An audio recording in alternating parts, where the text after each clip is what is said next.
There's been a ton of hype for the iPhone 14 lineup coming later this year, especially thanks to some major changes and differences like the new dual cutout Face ID sensors instead of the notch, and some absolutely huge changes in the camera features. However, we just got some absolutely terrible news about the lineup. Yes, we just got a report from Nikkei Asia saying that at least one iPhone 14 model is 3 weeks behind schedule due to the China lockdowns. So what I'm gonna do in this video is explain exactly why and how we got to this point, why Apple is so far behind with the iPhone 14 lineup, how they could potentially fix it and deliver the iPhone 14 lineup on time in September, and I'm also gonna share the latest brand new leaks and rumors that we just got. So without further ado, let's jump into this new report. According to the supply chain sources who spoke to Nikkei Asia, they said it's challenging to make up for the lost time. Now, of course, they're talking about all the lockdowns that have been happening in Shanghai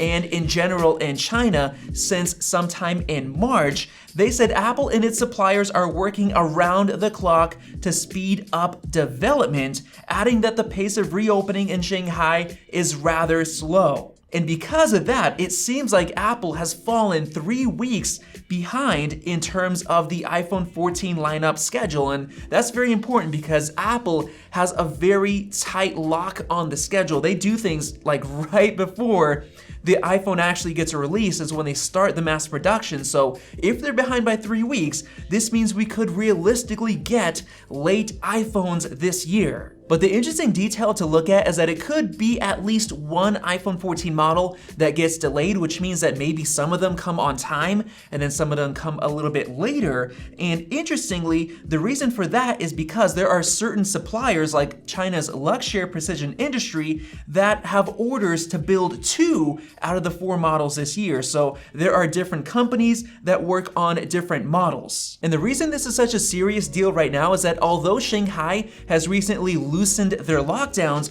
there are still some neighborhood enforcers that are keeping large parts of Shanghai in lockdown despite the actual official easing of the lockdowns that are happening right now. So who knows what's going to be happening? And adding to that, on May 6th, we actually got some security footage released of an Apple plant in, I believe it was the Quanta plant in Shanghai, of the workers actually riding and jumping over the security checkpoints over there. So I'm not gonna show the video, but it was pretty crazy to see. And earlier this month, Ming-Chi Kuo, who has been a reliable Apple analyst for many years, he's basically famous in the Apple tech space, he reported earlier this month, May 4th, that June through August is gonna be critical for ramping up new iPhone production, because if the lockdowns aren't removed before June, then the iPhone production capacity, likely including iPhone 14,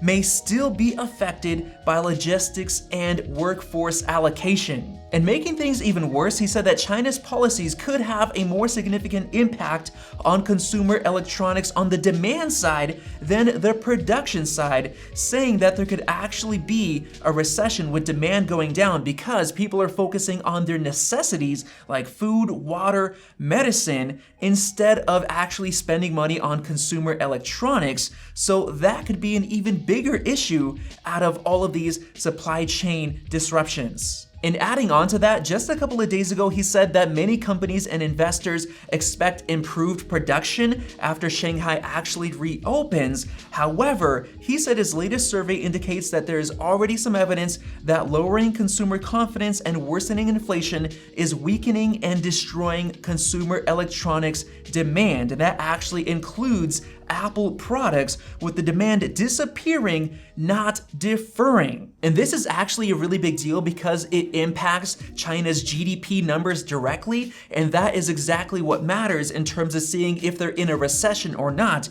because if they are going into a recession, that's going to impact everything in China, from the supply side to the production side, everything. And check out this report from JP Morgan yesterday. They said, "We downgraded our China GDP forecast again, now looking for second quarter GDP to contract -5.4% compared to their previous estimate of -1.5. That is a absolutely terrible estimate, showing that they are likely going to be going into a recession. And they even said that their quarter 2 global growth forecast stands at just 0.6% growth. That's the global economy, which means that we could be getting close to a global recession, saying that it's easily the weakest quarter since the great financial crisis outside of 2020. And now, if you think this is just isolated to China, it could actually be an issue here in the United States as well, because in the first quarter of 2022,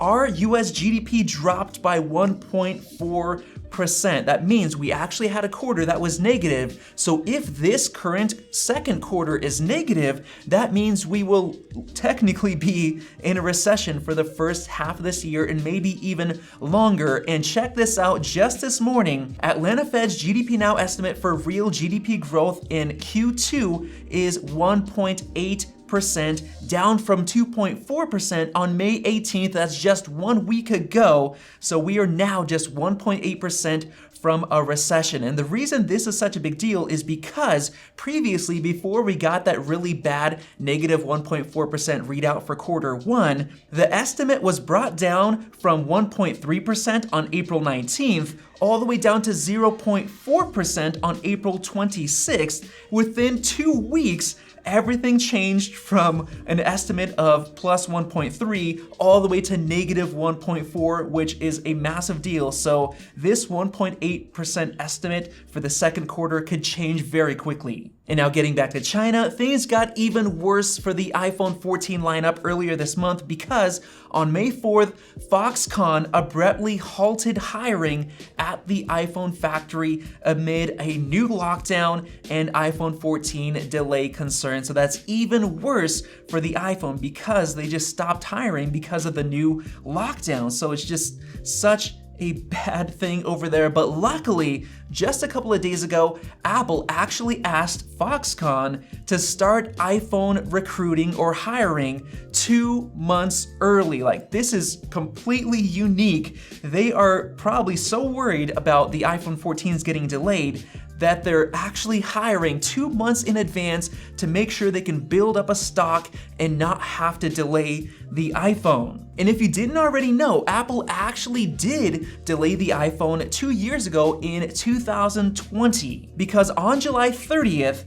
Apple confirmed that the new iPhones would not arrive in September. And that was a huge shock to a lot of people. And of course, those delays were once again from lockdowns that happened and basically slowed everything down. And the crazier thing is, they not only delayed the iPhone 12 lineup, but they delayed half of them for another month. So it wasn't until November 13th when you could actually buy the iPhone 12 mini and the 12 Pro Max, and that definitely impacted sales. And that really sucked for me, because I bought the 12 Pro Max and I had to wait a couple of months extra compared to the usual September release date until I could actually get my hands on that iPhone. So going back to the original article, there's a chance that if some delays happen, we could actually get like a half release, with 2 of the models getting released on time and 2 of them getting delayed, just like it happened in 2020. And in my opinion, the one model that I think is going to get delayed is the new iPhone 14 Max model, which basically has basic features, but the larger 6.7-inch size with the notch, because that's going to be a new design that Apple hasn't really done before with the aluminum chassis and the regular features. So there might be more delays in terms of that model. So I think what kind of makes sense is Apple could have the regular iPhone 14 model and then the iPhone 14 Pro Max. So the people who want the iPhone 14 Max, they could be tempted to actually upgrade to the 14 Pro Max model instead of waiting for that regular Max model that could come a month later alongside the regular 6.1-inch iPhone 14 Pro model. But once again, hopefully Apple's move of hiring workers 2 months early completely stops all these delays and we actually get all of them in September. Now, I do want to go through some new leaks and changes in rumors because I think these new iPhones are going to be absolutely incredible. Now, first of all, Front Page Tech just came out with a new video showing off some new exclusive renders by Ian Zelbo, showing off this new purple color, which I think is very, very subtle, but it does look pretty nice, honestly. And as you can see, we have the new dual hole punch cutout, which I think looks awesome. We have the new thinner bezels, and in this render, you could actually see the sensors that are behind it. We have the camera, we have, I believe, the dot projector combo right here, and potentially the infrared camera right there. And then he also showed off these other angles with the actual camera. And man, looking at these renders, I am so excited for the iPhone 14 Pro models. I mean, this just looks so incredibly clean. And if you think the new purple Pro color sounds crazy, well, it looks like all of the rumors and leaks are adding up, and it's most likely that we are getting a new purple color option because we got some leaks from Chinese social media site Weibo, basically showing that purple is the most likely new option. But moving on to some new leaked features that we should expect, Ming-Chi Kuo did say last month that the iPhone 14 models will likely feature upgraded front cameras with autofocus, and very recently we saw that all iPhone 14 models are gonna gain 2 front-facing camera upgrades. Of course, that's the autofocus and the wider f1.9 aperture, which is basically gonna increase the light input that comes into the sensor and give you sharper, better photos with less noise, and I think that's gonna be a huge deal. And then on top of that, we actually got confirmation from Ross Young that he believes that the new iPhone displays for the Pro models are going to match the new ones that are on the Samsungs, which means that they can refresh down to 1 Hz refresh rate instead of the current 10 Hz on the 13 Pro model. So that's gonna go from 1 Hz to 120 Hz with ProMotion, and because of that, there is a chance that Apple could finally be giving us an always-on display mode, which I've been asking for years now, so hopefully we get that. And the last thing I want to show you guys before I finish up this video is my personal thoughts on hopefully this new bronze/copper finish, because I think this would be a much better choice from Apple to give us this bronze color compared to that new purple, which honestly doesn't look that much different compared to the current blue that we have, which honestly I don't really like. So if we get this bronze color, I think that would sell a lot of the Pro models. So there you guys go. Hopefully you enjoyed this video, and if you completely disagree and you don't think that the iPhones are getting delayed, let me know down below. But if you enjoyed the video, click the circle button to subscribe and definitely check out one of those 2 right over there. Thanks for watching, and we'll see you in the next video.